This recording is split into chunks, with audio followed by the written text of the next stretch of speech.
YouTube. It's Zoe again at Hunts Urban Prepsteaders, and today we're reporting from my kitchen because this isn't an allotment vlog. This is something a bit different, and because my YouTube channel is called Hunts Urban Prepsteaders, I actually don't want it just to be about the allotment. I want it to be the whole journey about how we prep, because my husband's got like prepping groups and stuff, and how we homestead and prepare stuff, and how I try and live a clean, sustainable life.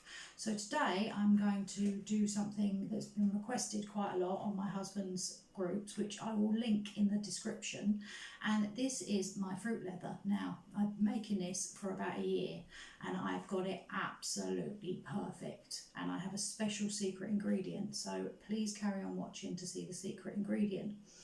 And I make it in the dehydrator. Since I got this, this is one of my most favourite tools. I just love dehydrated food. I've just discovered courgette chips, which I've been eating by the gallon, ton load, so I'm not making those for a while because I've been eating far too many.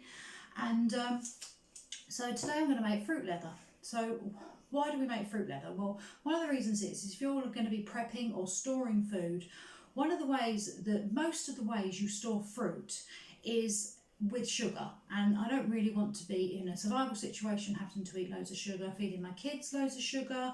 And also with fruit goes off really quite fast, so you want to store it quite a lot. Like a lot of the strawberries, especially when you grow fruit yourself, like strawberries on the allotment and raspberries and stuff, they don't store that well. So after a couple of days of picking them, they've gone off, and so they're either in the compost bin or in the bin or gone. Or I try to quickly wash them, chop them up, put them in the freezer. And I save them up, and then I empty the freezer out when I've got enough stored up to make fruit leather, which is what I've done today. So today what I've got first is I've got a bowl here of defrosted grapes, organic grapes, and strawberries left over from my allotment. And I've got a load of apples, and I've got some, look, lovely, the more brown the better, because they've got that lovely sweet sugary taste because we're not using the sugar in them. And I'm going to make some fruit leather. So first of all, we're going to just chuck everything into my new blender.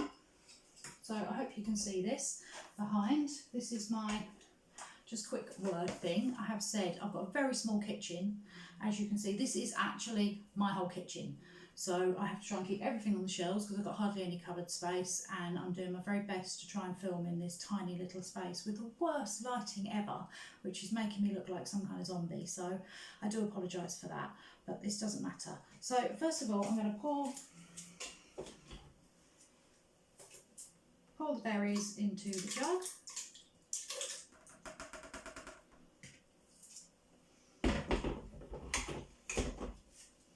Apples into them, just apple pieces. I just cut these up into, these are all the leftover apples that are just on the turn.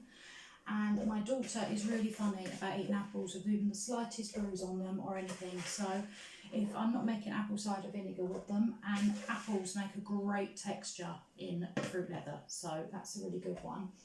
And I'm going to chuck in my rotten bananas.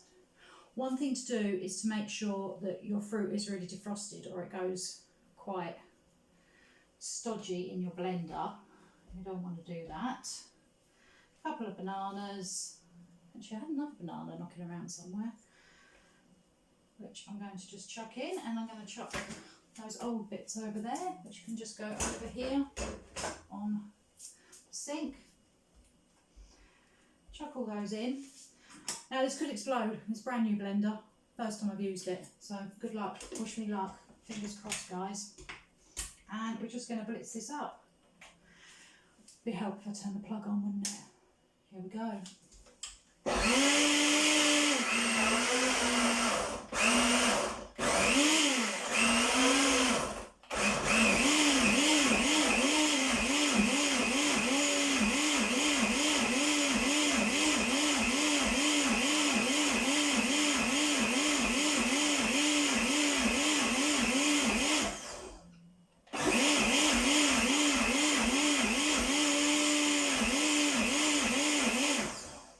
Looks like it's done the job.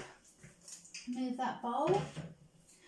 Now what I'm going to do is I'm going to sieve it all out, because I've literally chucked everything in, seeds and all, skin and all everything, all the skin. So we're going to pull this through.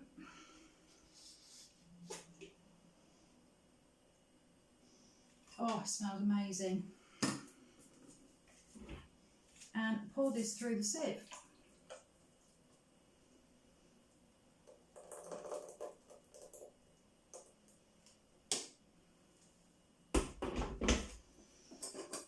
And this is a fun bit. It's going to take me 5 minutes to sieve this through. So I'll see you in a minute. Okay, so as you can see, move on time. That's all the bits left over. There's not too much, and I've sieved it out. Let's get the bottom of what's left on the sieve. I don't mind if a couple of pips and that make it through. I just don't really like it. And you yourself, you could just chuck it straight in if it doesn't bother you. A bit of skin, a bit of that doesn't bother you. I mean, it's all nutrients really. So I just know that with my kids, they prefer something a bit more smooth. So we clean that off. And we'll show that off here. And just drop that down back. So excuse me a second. I need a whisk for the next bit. So now for my secret ingredient. In here I have collagen. I love collagen. It is so good for you. I have it in the morning in my coffee. It keeps your hair, it helps with your skin, makes you feel healthy, gives you healthy bones. Unfortunately, it's not vegan. So if you are vegan, I would suggest, and I haven't actually tried it myself, but maybe using some agar-agar, the sort of gelatin stuff, the vegan gelatin stuff, to give it a sort of gummy texture, because to make it really nice and chewable and so moreish, you need that gummy texture. And I tried like gelatin, and I've seen someone say use pectin, but since I've discovered using collagen, I know my kids are getting something really healthy, because we're not vegetarians in this house, and it just does something to the texture. This is the secret ingredient. So I'm going to put in 2 tablespoons of that.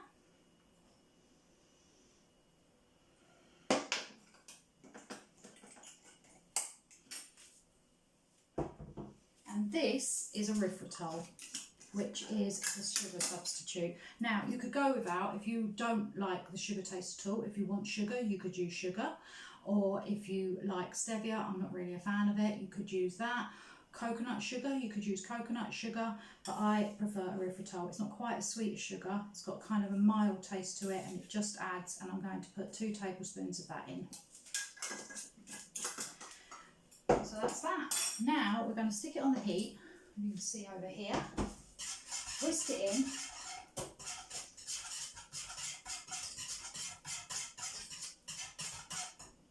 And just warm it through really. Wrong ring. Now, I don't really put it on a boil. I don't put it right onto a boil. You don't need to cook it through. It's going to get cooked through. And one of the reasons I like to cook it through, it just like cooks in and melts down all that collagen and gets it through, and the erythritol into the taste and merges all those flavours. Some people don't like to cook it at all. You can do it raw, but I much prefer to do it like this. And one of the main reasons is in the fall, for the Americans in the fall, for us UK people, that's in the beginning of autumn. In the beginning of autumn, I love to do a bit of foraging. And one of the things I love to make fruit leather out, and I will do another video, especially with on the allotment, we've got like the pears, which are just amazing, and the apples. But we have, just keep that going. I love going forage blackberries and elderberries, and elderberries are so good. They're such a great thing to have into storage.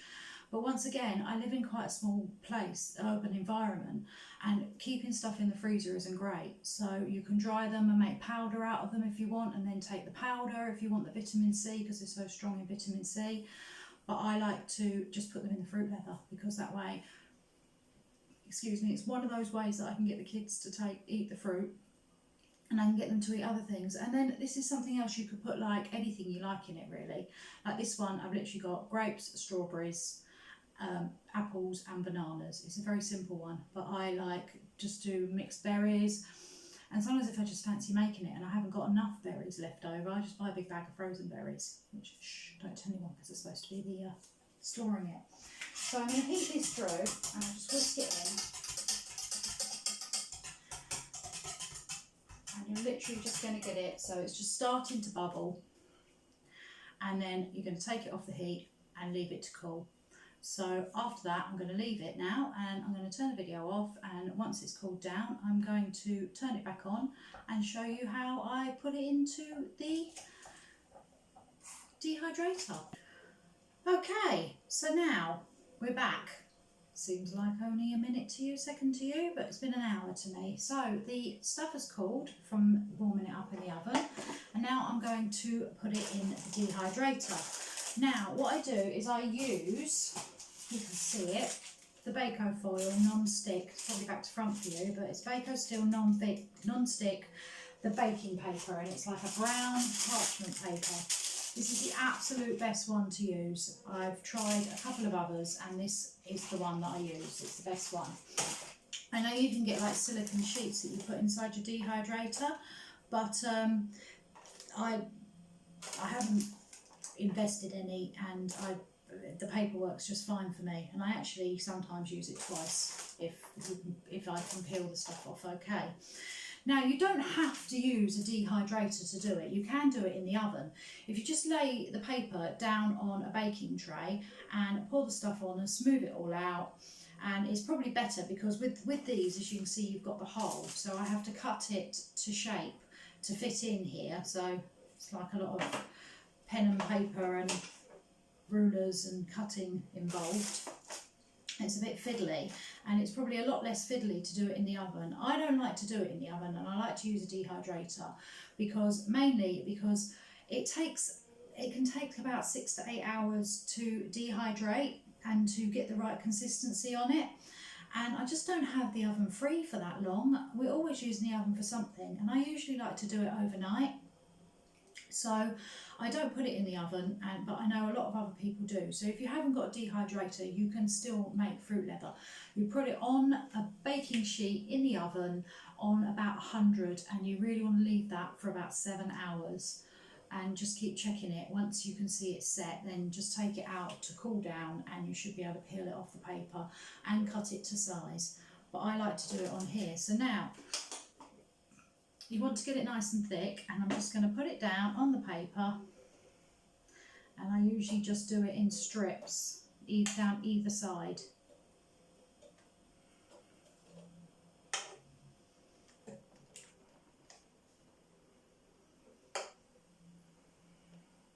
And you want to get it nice and thick and as much on the edge as you can.